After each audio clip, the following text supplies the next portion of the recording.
Hey everyone, welcome to this explainer. If you're a focused learner looking to truly understand the hidden mechanics of how our minds become captivated, well, you are in exactly the right place. Today, we're unpacking a really powerful framework based on a fascinating source text. And this is actually a framework championed by the Vidhi Shastra Foundation, whose entire mission is to spread this specific, positive message to empower their people. Now, when you hear the word intoxication, your mind probably jumps straight to substance abuse, right? Just a total loss of physical control.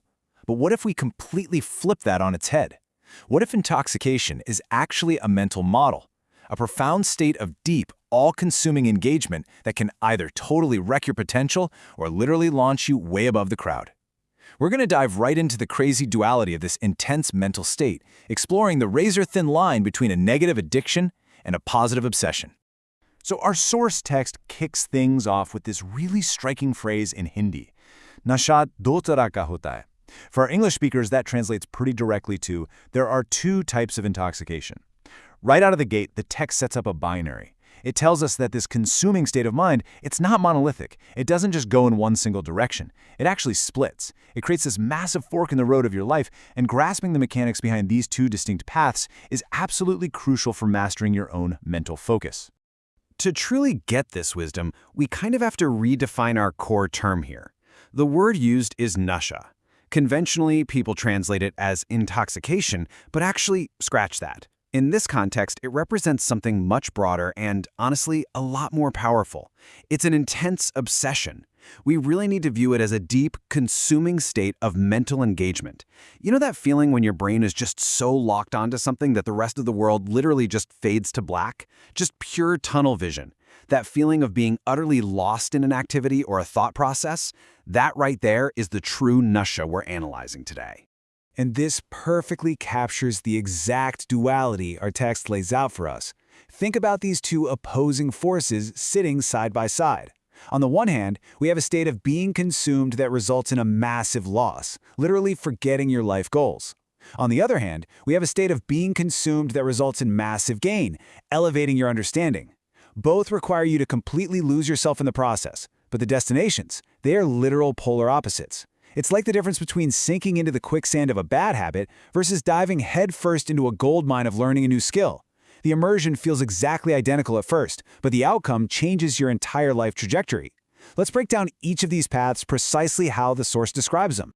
Section 1. The Negative Addiction Trap. The source text is devastatingly clear about the toll this takes. The dusra wala nasha, the second type of intoxication, is a state where a person becomes so completely lost that they forget two really crucial things: what they want in life and their ultimate life goals, their lakshya. We aren't just talking about wasting a lazy Tuesday afternoon here. We're talking about a systemic erasure of your purpose. A super common practical example of this would be getting so addicted to cheap dopamine, like, endless doom scrolling on your phone for hours at a time. You look up years later and realize you've entirely forgotten the ambitions, the career, or the family life you once deeply desired. The mental engagement was total, sure, but the result was a complete disconnect from your own life's mission. Section 2. The Positive Obsession Advantage. Because here's the wild part. That exact same capacity for deep, consuming mental engagement can actually be weaponized for your own growth. Let's trace how this builds step by step. The text describes a positive intoxication, a state where, again, the person is completely lost in it. Step 1. Deep immersion. You lose yourself. But step 2, because of what you are immersed in, you experience intense learning. You are absorbing, adapting, and growing at this rapid pace. And then step 3, the ultimate payoff. Your understanding and your standard are elevated dramatically above other people. The text explicitly says your standard becomes gafi upar, significantly higher than the rest of the crowd. Just picture a teenager completely lost in learning how to code a new video game, totally oblivious to the clock. They are intoxicated by their craft, right? But when they emerge, boom, they've acquired a highly valuable skill that sets them entirely apart from the average person. Section 3. Willpower and Mind Control. So how do we actually bridge these two vastly different paths? Well, the source text reveals this really profound insight. ये दोनों ही इस तरह के नशे हैं जो आपके mind को इतना engaged बना देते हैं. Basically, both of these states make your mind incredibly engaged. They both demand total mental engagement. The crazy thing is, the mechanism inside your brain is actually the exact same. Whether it's the destructive habit or mastering a craft, the level of mental lock-in is identical.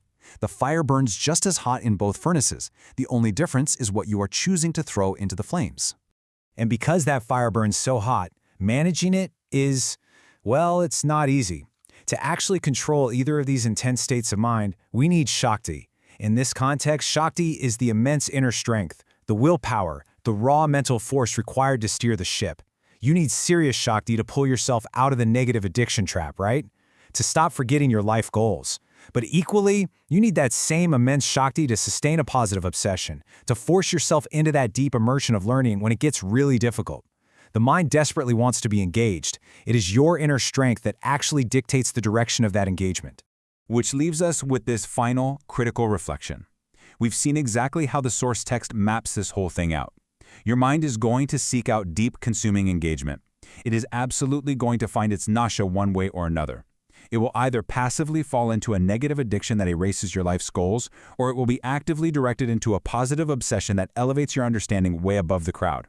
And honestly, this is exactly why the Vidhi Shastra Foundation has made it their mission to spread this message. They want to help people build the inner strength to harness their minds positively and fulfill their true potential.